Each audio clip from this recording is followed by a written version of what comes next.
Devs is on BBC Two. It's also, as the world is now, all on the iPlayer. Gary, we spoke to about it briefly. He really enjoyed it, and I wondered whether it would just be too inaccessible to me. It's Alex Garland from films Ex Machina and Annihilation. I'll try and run through it. It's about this company called Amaya. It's a tech company. The employees almost seem to live in like a little village near the office. I don't know if you got that as well, or was it just me? That reminded me of the Hank Scorpio village in the Simpsons episode. It's very You Only Live Twice. Twice. I want to say Cedar Rapids, but it's not that. Is it something Creek? Cypress Creek. Cypress Creek. They reminded me of Cypress Creek. We've got Lily and Sergey, who are both coders. And early on, he gets recruited by the head of this company, who's a character called Forrest. It's run by Forrest. Oh, cleverly done. Played by Nick Offerman, as Gary mentioned last week. Devs is a sort of mysterious part of the company. It's never really explained in this first episode what it is. No. Sergey starts working there. He's given a very vague thing about looking at some code. I didn't get it at first what he'd done, but apparently implanted the code onto his watch. And from there, then there's a sort of conspiracy about what happened to him after that.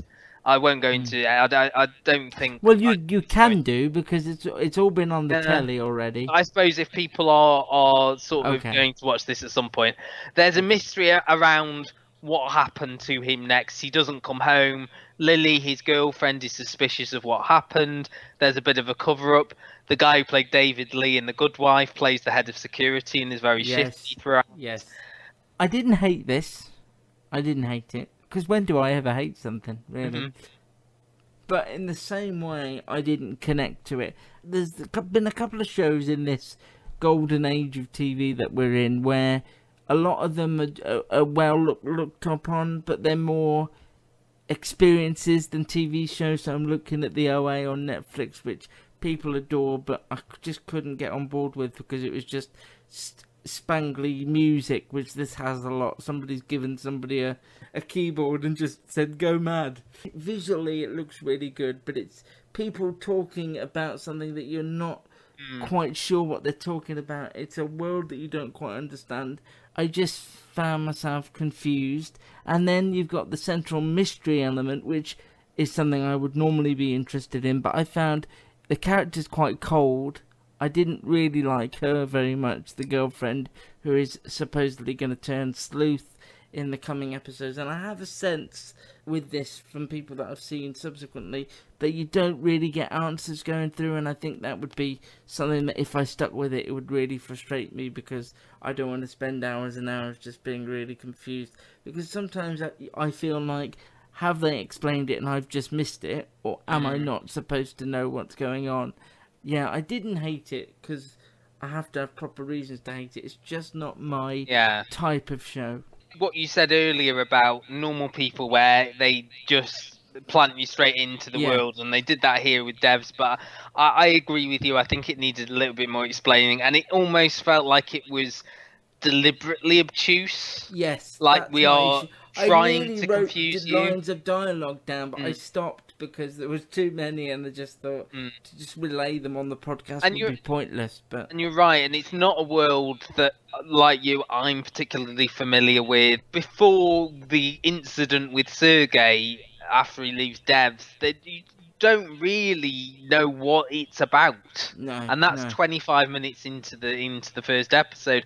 I really struggled to get through this first episode. I had to put it down and come back to it. And saying that, I've watched 5 normal people this week, and this is less than an hour, isn't it? It's about 50 minutes. The fact that you know exactly how many minutes it is. I looked at the clock a lot.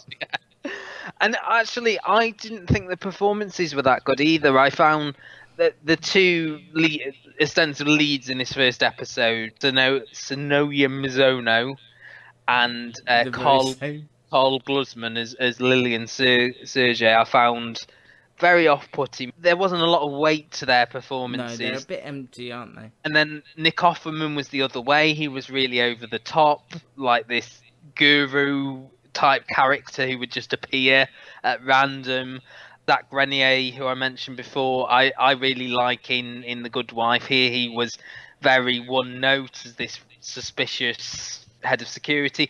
The one person who I thought might do better as it goes on, because she didn't have quite a lot to do here, was Alison Pill, and I know Gary mentioned her last week as well. No, she's supposed to be one of the shining moments of it, and I think her one big scene in this with her character Katie with Sergei was an intriguing part of it. But as you say, this is very visual. There's these virtual reality girl toddlers randomly around the facility.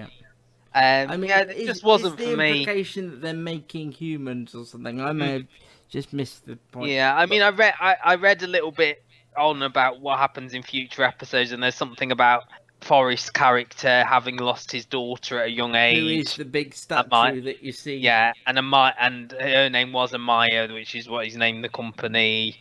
Yeah. I think I'm with you. Again, certain things on it just you know, like when he explains devs to him rather, and he goes, "Just sit down. What am I supposed to be doing? I'm not going to tell you. You'll know."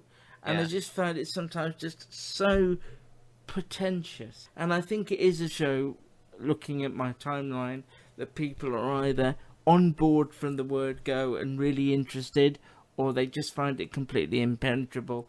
And although I didn't find it completely impenetrable, I'm not going to go any further than this first episode. But Jackson, who wrote the review on the site now, is more praising of it. So and he mentioned it to you as well when you talked to him a few weeks ago on the podcast as well, didn't he? So if you want to have a bit more of an in-depth look at the series, then his review is up there over at the website, thecustardtv.com. Devs, you'll know quite early on, I think, whether it is your sort of thing or not.